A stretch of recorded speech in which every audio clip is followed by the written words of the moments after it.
Nereak ez daki testu mezu soil bat iruzur baten hasiera izan daitekeela. Mezuak benetakoa dirudi. Izan ere, Laboral Kutxaren logoa estetika eta koloreak ere baditu. Zea raroa. Nik ez dut zenbateko horretako erosketarik egin? Eta deitzen baduzu edo deitzen badizute, pertsona batek Laboral Kutxaren izenean hitz egiten duela esaten du.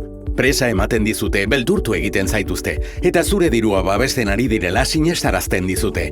Eta zure ustez iruzurrezko eragiketa bat ezeztatzen ari zaren bitartean egiten ari zara. Gogoratu, sekula ez dizugu eskatuko kanpoko aplikazioak instalatzeko, eta ez dizugu telefonoz informazio pertsonalik eskatuko, ez da gakorik ere. Sekula ez dizugu bidaliko estekadun SMS-erik, eta ez dizugu inoiz eskatuko zure gailuetarako urruneko sarbiderik, ez da Laboral Kutxaren aplikazioa desinstalatzeko ere. Zalantzarik baduzu, sartu beti Laboral Kutxaren aplikaziotik edo zure nabigatzailean www.laboralkutxa.eu idatzita. Eragiketa online bankaren menuan blokea dezakezu segurtasuna atalean.